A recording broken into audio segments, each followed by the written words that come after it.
Sir आपका नाम क्या है? तो हमारा नाम है भैया शैलेश शर्मा। कैसे लग रहे हैं आज हम? सर आज कैसे बैठे हो? अरे ऐसे ना पूछो यार, मैं सिंपली बैठा हुआ हूँ जस्ट। इनको जो है चुल्ल मची थी, बोले कुछ पूछना है तुमसे पूछ लो, अब बता रहे हैं, देख रहे हो कुछ बातें। आप टीचर क्यों हो? कोई कहानी है क्या इसके पीछे? देखो अगर मैं सच बताऊं तो इसके पीछे बहुत सारी कहानियां हो सकती हैं, लेकिन एक सबसे बड़ी कहानी तो यह है कि जब मैं कॉर्पोरेट्स में काम कर रहा था, या मैं स्टार्टिंग में ड्यूरेशन में तो मैंने टीचिंग स्टार्ट कर ही दिया था 12th के बाद से। लेकिन कॉर्पोरेट्स में और प्राइवेट इंडस्ट्री में और बहुत सारी जगह काम करने के बाद मुझे समझ में आया कि लोग एजुकेटेड तो हैं, डिग्रियां ले लेके बैठे तो हैं, लेकिन जब सिचुएशन ऐसी फंसती है ना कि प्रैक्टिकल नॉलेज अगर नहीं है तो फिर वो कॉम्प्लिकेशन आना शुरू होते हैं। तो वहाँ से मुझे लगा कि अब ये मतलब पार्ट टाइम टीचिंग ना होकर फुल टाइम मुझे लिए बनना चाहिए। तो मैंने सिर्फ इसलिए जो है अपने आप को और ज़्यादा डेवलप करने की कोशिश करी, और फिर तो मैं फुल टाइम ही टीचिंग में आया। कारण सिर्फ एक मेजर वो रहा, पहले मैं पढ़ाता था अपने पैशंस के लिए, लेकिन अब मैं पढ़ाता हूँ मुझे, क्योंकि मुझे वो चीज़ें जो मैंने कॉर्पोरेट्स में देखी हैं, जो इवन बहुत सारे लोगों के अंदर देखी है कि उन्हें बहुत कुछ है, बहुत अच्छी नॉलेज है, बहुत अच्छी डिग्रियां हैं, लेकिन जो प्रैक्टिकल नॉलेज है ना, प्रैक्टिकल सिचुएशन है, वो हैंडल नहीं कर पाते हैं। क्यों? क्योंकि उन्हें 11th 12th में वो चीज़ें नहीं समझाई गई। तो इसलिए मैं फिर उसे अब पार्ट टाइम को छोड़कर complete full time teaching sector में जुड़ चुका हूँ। आपने कॉमर्स को कैसे डिस्कवर किया और इधर कैसे आए? ये फनी स्टोरी है, सच में बहुत बड़ी फनी स्टोरी है। मतलब हुआ ऐसा था कि मैं थोड़ा सा ज़िंदगी के बुरे दौर से चल ही रहा था, क्योंकि कॉर्पोरेट्स की जॉब छोड़ी मैंने। मतलब अच्छा खासा कर रहे थे, सारी चीज़ें हो चुकी थी, 3 महीने हो चुके थे घर बैठे बैठे, इनकम का सोर्स ख़त्म हो चुका था।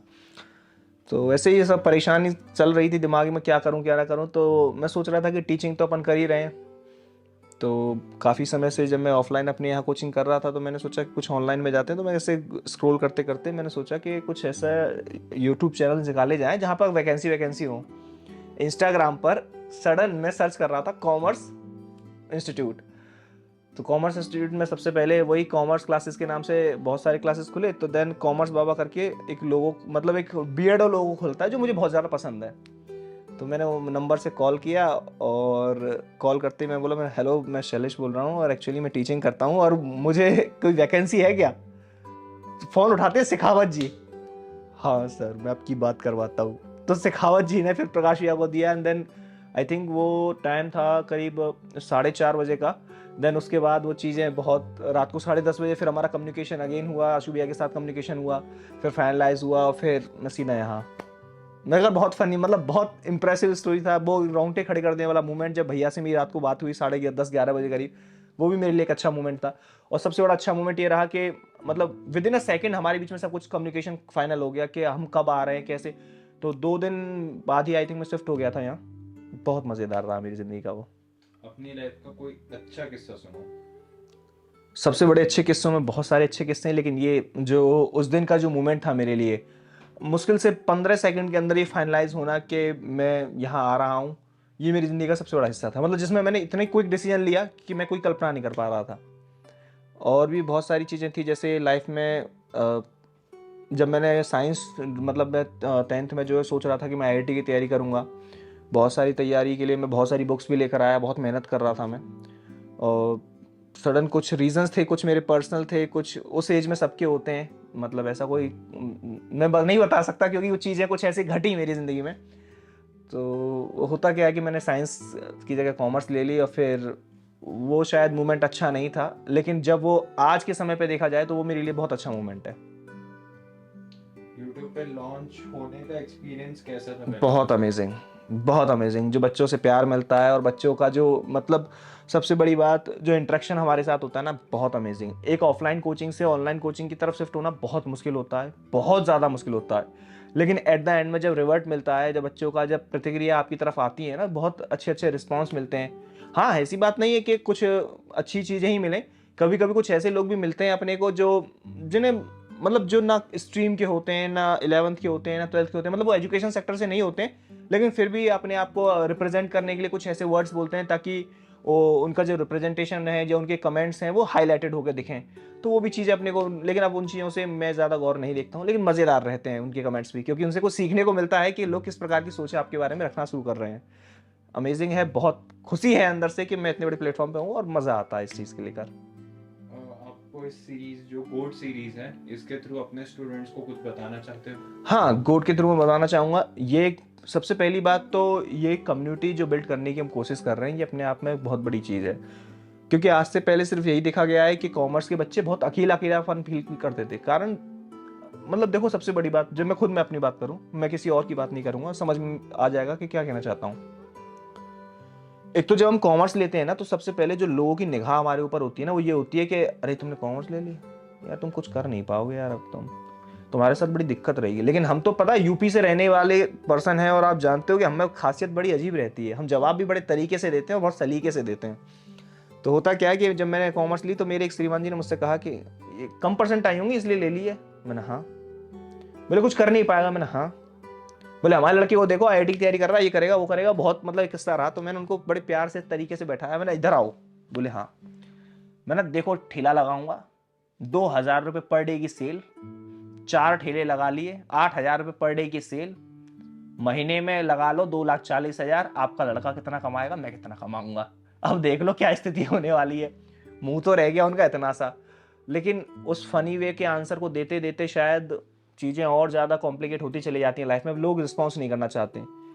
यहाँ से फिर हमें समझ में आया कि अगर हमारे पास एक सही गाइडेंस हो, सही टीचर हो, सही फैकल्टी हो, और सही सबसे बड़ी बात है एक इन्वायरमेंट हो, एक कम्युनिटी हो जहाँ हम आके बात कर सकें, अपने बारे में समझ सकें, सोच कर सकें, या हम मतलब अपनी जहाँ पर अंडरस्टैंडिंग को बहुत ज़्यादा बिल्ड कर सकें, वो प्लेटफॉर्म हमने बनाने की कोशिश करी है।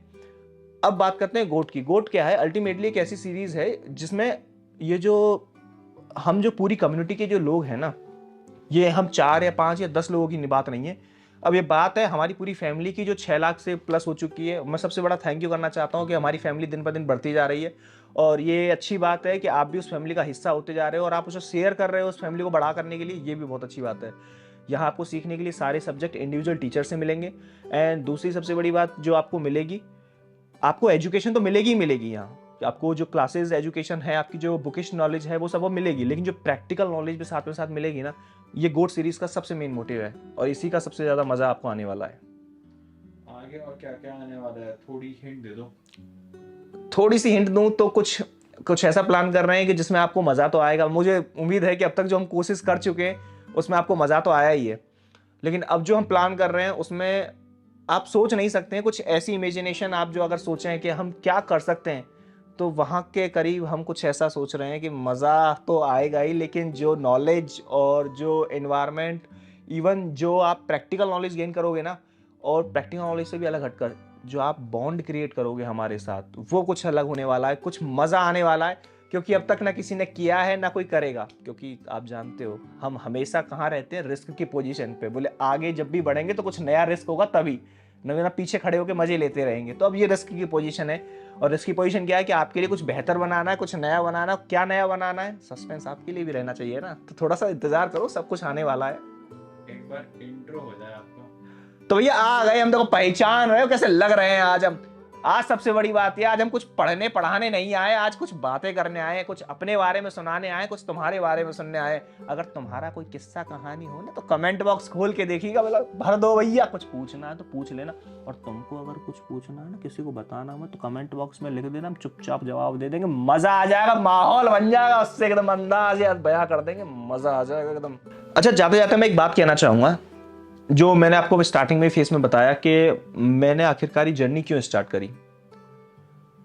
आप सभी लोग एक दूसरे से कम्युनिकेट करते हो, सभी लोग आपस में कम्युनिकेशन में रहते हो कि मेरे दोस्त के इतने परसेंट आए, मेरे दोस्त के इतने परसेंट आए, मेरे दोस्त के इतने परसेंट आए, ये वो कर रहा है, ये कर रहा है। मैं आपको एक बात बता दूं, आप जितना फोकस 11th 12th पर बुक या आप नंबर लाने पर करते हो ना, थोड़ा सा अगर प्रैक्टिकल नॉलेज लाने पर भी करो ना, तो आप बिलीव नहीं करोगे, आपको वहां जाकर वो सोचना नहीं पड़ेगा जो आप अभी सोच रहे हो। और दूसरी सबसे बड़ी बात, आपको भविष्य में कोई नहीं पूछने वाला आपकी परसेंटेज कितनी बनी है या आप कितने परसेंट पे बैठे हुए हो, लेकर 95, 99, 98, 90, 100। लेकिन कमाल की बात पता है क्या है, वो आपको क्या बोलेगा, एक प्रैक्टिकल सिचुएशन दे देगा, बोले इसे सॉल्व करके बताओ हमें। और सबसे बड़ी बात बताऊं, मुझे एक बड़ा अजीब सा लगता है कि मतलब हम लोग बात करते हैं कि परसेंटेज 99%, 100%, किसी समय पे 100% भी आना बहुत बड़ी बात हो जाए, नहीं होगी। जैसे आज के समय पे अगर बोलें कि 95%, जो आज से 5 साल पहले, 7 साल पहले, 10 साल पहले बोला जाता था, बहुत बड़ी बात होती थी।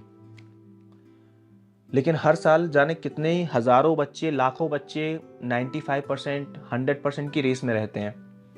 कितनों के नाम याद हैं आपको? ये सोचने का विषय है। अगर मैं पूछूं कि आप फिल्म स्टार के नाम बताओ तो आप हज़ारों के लिख दोगे। मैंने अगर आपको कहा कि आप किसी गेम का नाम बताओ, आप हज़ारों गेम के नाम लिख दोगे। आपके मन में जो भी आएगा आप लिख दोगे, जो भी आप चाहते हो, सुनना चाहते हो, सीखना चाहते हो, सब लिख दोगे। लेकिन जब बात प्रैक्टिकल नॉलेज से हटकर परसेंटेज की बेस पर रुक जाती है, तो आप सोच कर देखिए कि अगर मैं आपसे सिर्फ 10 नाम पूछूं और 2 साल का टाइम दूं ना, कि पिछले 2 साल के अंदर 10 बच्चों के नाम बताओ जिन्होंने 90% से प्लस किया हो, आप नहीं दे पाओगे। हर साल 95 प्लस लाने वाले बच्चों की स्ट्रेंथ बहुत होती है, कहाँ चले जाते हैं फिर? सर ऐसी बात नहीं है, अभी तो स्टार्टिंग है, 2 साल पहले 3 साल पहले की तो बात है, अभी तो आगे जाके वो बढ़ेंगे। ठीक है, आज से 5 साल पहले भी 95 आते थे, उनके में से कितनों को नाम जानते हो? आप जितने एंटरप्रेन्योर्स के नाम सुनते हो, वो भी लोग बोलते हैं कि वो एजुकेटेड नहीं है, मतलब उनके पास ज़्यादा डिग्रियां नहीं है। बात तो सही है सर आपकी। आप क्रिकेटर्स को देखते हो तो बोलते हैं कि नहीं साहब, वो भी ज़्यादा डिग्री वाले नहीं हैं। आप पॉलिटिशियंस को देखते हो तो भी वो ज़्यादा डिग्री वाले नहीं हैं। फिर मुझे समझ में ये नहीं आ रहा, आप नंबर्स के पीछे इतना क्यों भाग रहे हैं, जहां पर आपको चीज़ें सीखने पर ध्यान देना चाहिए। आप एक बात सोच कर देखिएगा, आपने मान लीजिए कोई ऐसा सॉफ्टवेयर बनाया जो दुनिया को हेल्प करने वाला है, आपसे कोई ये नहीं पूछेगा कि आपके पास कितनी डिग्रियां थी सॉफ्टवेयर को बनाने के पीछे। या अगर मैं आपसे पूछूं कि आप मेरी कंपनी में हायर हो जाओ, मैं आपको टैक्स कंसल्टेंट करना चाहता हूं, तो मैं आपसे नहीं पूछना चाहूंगा। सिंपल ही एक बात करते हैं, आपका बिजनेस है, करोड़ों का एम्पायर है, आप अरबपति हो, बिलियंस ऑफ डॉलर्स की कंपनी है, मैं आपके पास आता हूं, आप मुझसे क्या पूछोगे? सर हम आपसे पूछेंगे कि ये हमारी कंपनी का प्रोजेक्ट है और ऐसे ऐसे आप इसे सॉल्व कर सकते हो कि नहीं कर सकते हो, या आप इस पर काम कर सकते हो नहीं कर सकते हो। क्या आप मेरी परसेंटेज जानने में इंटरेस्टेड होंगे? बोले हमारे पास इतना टाइम नहीं है भैया कि हम आपकी परसेंटेज जाने, आपकी परसेंटेज आपके काम में झलकनी चाहिए। मतलब आपका काम 100% होना चाहिए, आपके पास डिग्रियाँ कितना वो मैटर नहीं करता है, या आपके पास नॉलेज कितनी है मैटर नहीं करती है।